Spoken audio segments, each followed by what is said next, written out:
Sea lo primero agradecer la invitación, agradecerle a esta casa de estudios, a la Universidad Católica y al Instituto Panamericano de Derecho Procesal, capítulo Paraguay, en cabeza del profesor Robert Marciales, secretario general, y a todo su equipo, por la invitación a este lindo país y por haberme tenido en cuenta para participar de tan exitoso ciclo de conferencias. He tenido la oportunidad de disfrutar esta tierra ya por 3 días y de verdad que no tengo sino agradecimientos por las atenciones de ustedes, nuestros hermanos paraguayos.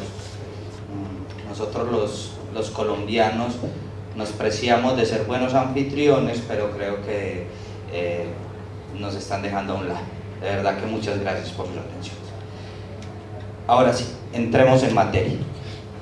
Cuando propuse los temas a tratar en este ciclo de conferencia, extrañamente vi la respuesta de Joel, que me decía que les interesaba mucho el tema del nuevo proceso civil colombiano, y casi que se está causando, digamos, un boom o una pequeña fiebre en Latinoamérica por el tema del nuevo Código General del Proceso colombiano,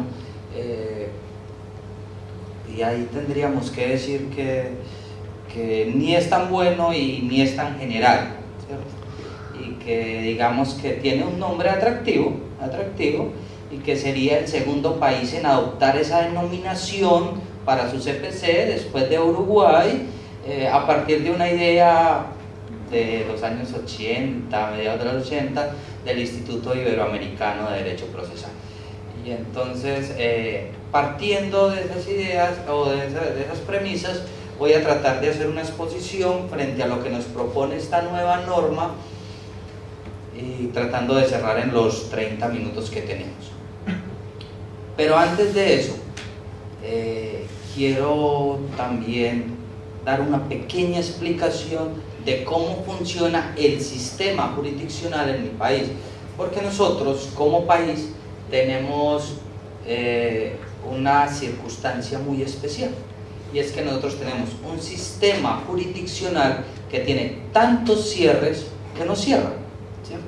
Nosotros no tenemos una corte de cierre, es más, tenemos 4 cortes de cierre, y como característica es que ninguna está por encima de ninguna, ¿cierto?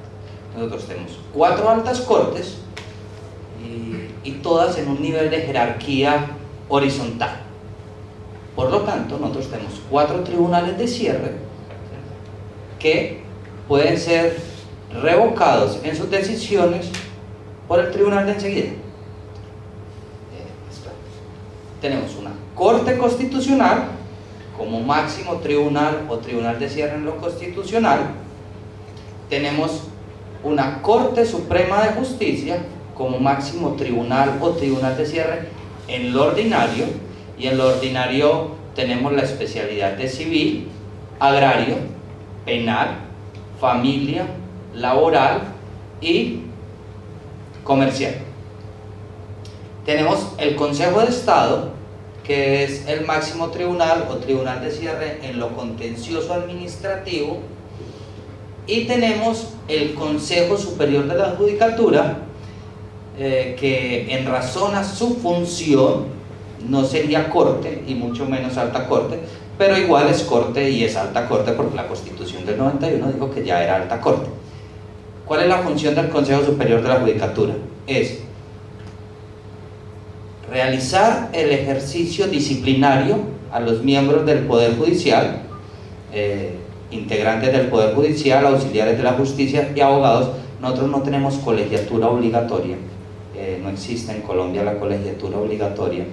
Las matrículas las expide el Consejo Superior de la Judicatura. Los colegios de abogados que existen en Colombia es un tema social, no tenemos el tema de la colegiatura obligada. Insisto, el derecho de postulación nos lo entrega el Consejo Superior de la Judicatura, y entonces ahí tendríamos una primera función del Consejo Superior de la Judicatura, disciplinar y administrativa al expedir las tarjetas, y otra función plenamente administrativa, que es administrar la justicia, ¿cierto? Entonces tenemos una primera corte que no es corte, que su función no es jurisdiccional, pero que tiene la categoría de alta corte, y 3 tribunales de cierre, cada uno en una jurisdicción diferente. Y hasta ahí uno diría, bueno, son muy organizados los colombianos, tienen una corte para cada una de las especialidades. El problema está, es un nivel de jerarquía. No hay una superioridad, como he insistido hasta a lo largo de la conferencia, y por vía de tutela, lo que ustedes conocen como recurso de amparo, es posible atacar las decisiones de una corte por otra corte. Y tenemos varios casos donde se han presentado encontrones muy fuertes, lo que la jurisprudencia denomina choque de trenes, y que termina generando una inseguridad jurídica bastante delicada en nuestro país. Como se pueden dar cuenta, no es un sistema sencillo de entender, ¿cierto? Más allá de que el sistema jurisdiccional en Paraguay funcione, pues ustedes saben que tienen una Corte Suprema de Justicia, y ahí cerramos. Bien o mal, cerramos. Nosotros no tendríamos eso. Y eso se torna un obstáculo para muchas cosas. Ejemplo, en el tema del funcionario público por provisionalidad, no nombrado, no de carrera, el Consejo de Estado, máximo tribunal en lo contencioso administrativo, señala que el funcionario público en provisionalidad se equipara a un cargo de libre nombramiento y remoción. Por lo tanto, su declaración de insubsistencia o despido no debe ser motivada. Y la Corte Constitucional señala que en virtud del derecho fundamental del trabajo, independiente de la modalidad de contratación, es la forma de garantizar el mínimo vital y móvil. Por lo tanto, exige la motivación del despido. En ese entendido, cuando sucede un caso de esto, si voy al Consejo de Estado a hacer la reclamación por el despido injusto, pues pocas posibilidades de que prospere la misma, y en aras de la acción que nosotros denominamos nulidad y restablecimiento del derecho. Si voy a la Corte Constitucional por vía de tutela, pidiendo la protección del derecho fundamental al trabajo, seguramente mi acción va a prosperar. Esos problemas no. Entendido esto, paso a centrar en mi conferencia en lo que nos plantea el nuevo Código General del Proceso, ¿cierto? El proyecto como tal, para Colombia, es retomado por el Instituto Colombiano de Derecho Procesal en el año 2003, y ahí empieza a trabajarse lo que hoy será, o lo que ya es, la Ley 1564 del 2012, nuevo Código General del Proceso. La premisa del nuevo Código General del Proceso es reemplazar la garantía meramente formal por una garantía real de los derechos fundamentales. Y ojo que ahí tenemos ya el primer problema, ¿cierto? Pretendemos que una norma o un estatuto procedimental nos garantice de forma real la efectivización del derecho fundamental. Y partiendo de lo ya señalado, no tenemos garantizado el acceso a la justicia en un sistema jurisdiccional que no tiene cierre. Y ahí encontraríamos entonces la primera contradicción. Ojo, no es algo menor. Como premisa del Código General del Proceso está la de reemplazar la garantía meramente formal por una garantía real de los derechos fundamentales.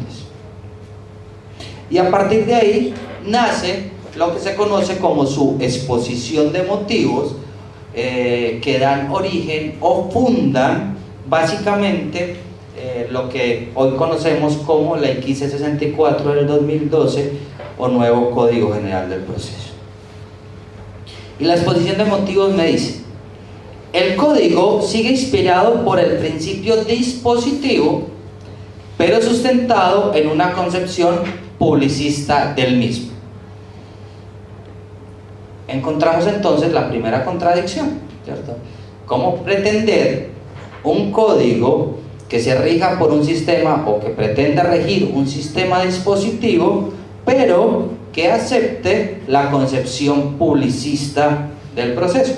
Y ahí tenemos dos sistemas de proceso absolutamente diferentes o antagónicos, como diría el profesor Alvarado. El código dispositivo o el proceso dispositivo o acusatorio pues tiene una estructura lógica que permite el ejercicio adversarial de debate dialéctico, que es en últimas la forma de desarrollar el método que es el proceso. La concepción publicista del proceso o el derecho procesal social o el proceso judicial que protege a la parte o a la supuesta parte débil, o el sistema inquisitorial del proceso, nada tiene que ver con la concepción de un proceso dispositivo acusatorio. Cuando nace un código como el que hoy tenemos vigente nosotros, encontramos esa confusión. Desde la exposición de motivos pues podríamos afirmar que difícilmente va a ser efectivo o va a poder lograr lo que se propone lograr. Esto aunado a que la principal motivación al cambio de la normatividad está basado en un tema que es un problema genérico en Latinoamérica, básicamente morosidad judicial. De ahí diseñamos un sistema de procesamiento que le apunta a producir la mayor cantidad de sentencias judiciales en el menor tiempo posible, independiente de la calidad de las mismas. Y entonces ahí ya tenemos varios problemas planteados, ¿cierto? Un código dentro de un sistema que no es sistema, ¿cierto? Denominado general, que no es general, y además no es general porque la competencia del código está dada en lo comercial, en lo civil, en lo de familia y en lo agrario, ¿cierto? Por lo tanto, la idea que se tenía de unificar los procedimientos en Colombia no se logró con el Código General del Proceso. Hay un Código de Procedimiento Laboral que nada tiene que ver con el Código General del Proceso, hay un Código de Procedimiento Contencioso Administrativo que nada tiene que ver con el Código General del Proceso, y hay un Código de Procedimiento Penal que nada tiene que ver con el Código General del Proceso. Digamos que la única similitud o regla que los podía unir es que el Código General tiene un carácter residual y por lo tanto procedimiento que no esté establecido en cada uno de los códigos de las diferentes especialidades, me remito al Código General del Proceso. Es lo más general que tiene el denominado o el mal denominado Código General del Proceso. De resto, nada que ver. Listo. Partiendo de ese planteamiento, ya nos propone el código un tema bastante importante.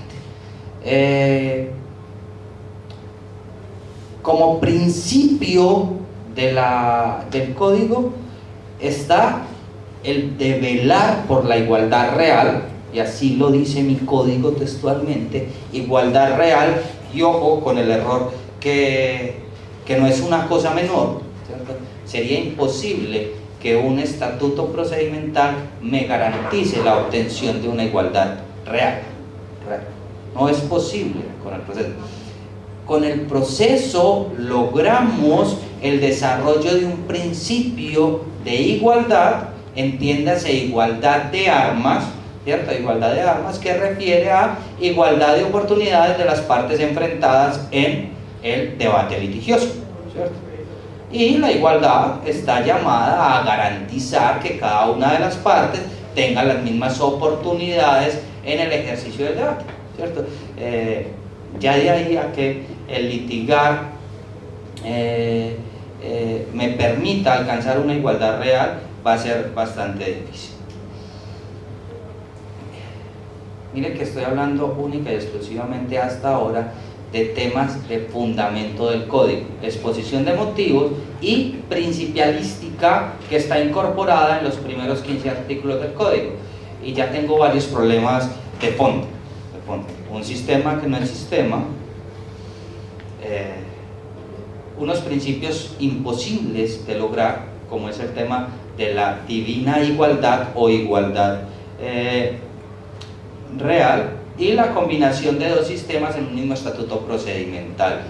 Recuerde que una cosa es los sistemas procesales, ¿cierto? Y otra cosa muy diferente va a ser la metodología procedimental, donde se genera confusión, señalando que la mistura en los procedimientos no importa porque la mayoría de los procedimientos en el mundo tienen un carácter mixto, porque se combina la escrituralidad y la oralidad.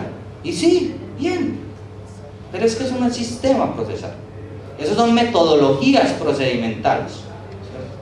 Y cuando yo me refiero a metodologías procedimentales, es la forma escogida por el estatuto de procesamiento para desarrollar el procedimiento, y puede ser oral y puede ser escritural, y no hay problema, La metodología es la forma como desarrollo. Yo lo que tengo que respetar es el método, y el método de debate. Y yo puedo hacer procesos acusatorios o dispositivos totalmente escriturales y no voy a tener problema. No es sinónimo de acusatorio o de dispositivo la oralidad. Y no es prohibido incorporar procedimientos escriturales en procesos acusatorios. Ni tampoco es cierto que la oralidad me garantiza la celeridad, que es una idea que se viene vendiendo en Latinoamérica, en todos nuestros países, hace aproximadamente unos 15 años, señalando de que regresemos a la oralidad porque es la única forma de salir de la morosidad judicial. Y yo no creo que el tema de la morosidad judicial se solucione con una metodología procedimental. Nosotros podemos hacer procesos rápidos, orales o escritos, o mixtos en su metodología, si tenemos con qué. Si tenemos con qué es jueces capacitados, equipamientos para los sistemas jurisdiccionales, incorporación de nuevas tecnologías al proceso, abogados capacitados, utilización de los métodos alternativos de la solución de conflicto, dejar esos altos índices de litigiosidad que nosotros presentamos, o que al menos en mi país se presenta de forma exagerada. El litigio inclusive lo desarrollamos en mi país por lo que nosotros llamamos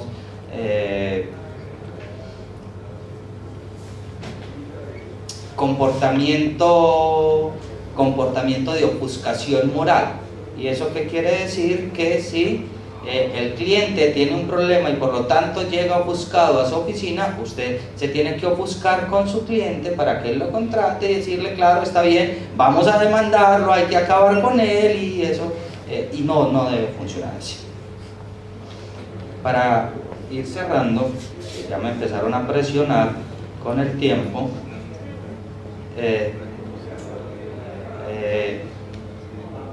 Retomo y me vuelvo a ubicar en el Código General del Proceso, que nos presenta otra figura bastante discutible en lo que sería un estatuto procedimental dispositivo, y es la figura del interrogatorio exhaustivo de las partes.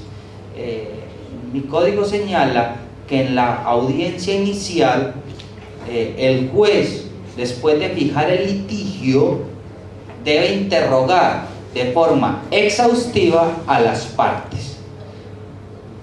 Esto es bastante delicado, ¿cierto? Primero, no es una opción que el juez lo interrogue, es una obligación, el deber de interrogar. Y además, ese interrogatorio se hace de forma exhaustiva, o se tiene que hacer de forma exhaustiva porque así lo dice la norma, y no permite entonces un interrogatorio general. Sea como sea, el solo hecho de obligar al juez a interrogar a las partes ya termina con lo que sería un proceso dispositivo, y más si ese procedimiento es imperativo. Y si además le sumamos que el procedimiento se realiza antes de la práctica de pruebas, porque sería el primer procedimiento a realizar en la audiencia inicial después de la fijación del litigio, se termina todo si pensamos en proceso. De ahí en adelante sería una mímica de proceso para llegar a sentenciar, y esto tiene un respaldo claro, ¿cierto? Si llego a la primera audiencia o audiencia inicial, se supone que el juez ya leyó demanda y contestación, y además de eso tiene la prerrogativa de interrogar a las partes, ¿cierto? Por lo tanto, las va a interrogar sobre las dudas que tengan. Si es que tiene alguna duda, las va a resolver en su interrogatorio, y de ahí en adelante ya tendrá la decisión o sentencia lista, porque ¿qué más vamos a hacer? Recuerde que es el juez el que va a interrogar a las partes, y no sería procedente llegar en etapa de juicio: señor juez, le objeto su pregunta por inconducente o por impertinente. Difícilmente prosperaría la objeción a la pregunta que hace el interrogador si para el caso es el juez. Entonces ahí tenés otra figura propia del inquisitivismo y que deja de lado el tal proceso dispositivo que señala nuestra parte emotiva del código. E incorporamos también, ya como deber poder, la prueba oficiosa, que la teníamos como facultad, la incorporamos en el Código General del Proceso como deber poder del juez, y además de eso le sumamos la teoría ya normativizada de las cargas dinámicas probatorias, que entraron al código con una pequeña variacióncita que le hicimos en Colombia, y es que el juzgador está facultado para distribuir las cargas probatorias en cualquier momento hasta antes de sentencia. Entonces, no solo estoy hablando de distribución de cargas, sino que además estoy facultando para que las mismas se hagan en cualquier momento, lo que quiere decir que yo no tengo ni idea cuáles van a ser mis obligaciones probatorias hasta que el proceso no entre a despacho para sentencia, ¿cierto? Desde la presentación de la demanda y hasta antes de que el proceso entre a despacho para sentencia, no tengo seguridad de que me va a tocar probar, porque está facultado el juez para distribuir las cargas como lo dice la norma. Por lo tanto, es posible que en cualquier momento del proceso y en desarrollo del principio constitucional de solidaridad, como no lo presenta, se me ordene hacer la prueba de mi contraparte, ¿cierto? Que es un tema bastante incoherente, porque si algo tiene el proceso de real es que no es solidario, y que no puede ser solidario, que el proceso es adversarial. Y al frente tenemos a mi contraparte, a mi enemigo litigioso, ¿cierto? No es coherente ese tema, y menos en la proporción como se admitió en el Código General del Proceso. Y entonces ahí tienen ustedes varios aspectos que refieren a lo que erróneamente se vende como el código que está llamado a ser la revolución judicial en Latinoamérica. No es ni general, primero que todo, no es dispositivo, y mucho menos es revolucionario. No tiene nada de figuras novedosas. Lo más revolucionario que plantea el código es la incorporación a nuestro sistema del proceso monitorio. Y eso no tiene nada de novedoso. Lo que pasa es que en Colombia no teníamos monitorio para nada. No tiene, digamos, ninguna particularidad especial. Entonces esa idea que se está vendiendo del famoso Código General del Proceso en Colombia no es sino una incorporación tardía de lo que en un momento pretendió el Instituto Iberoamericano de Derecho Procesal, y es de hacer un Código General del Proceso para Iberoamérica, y que con las figuras o instituciones procedimentales que plantean tiene de todo menos de código procesal. Muchas gracias.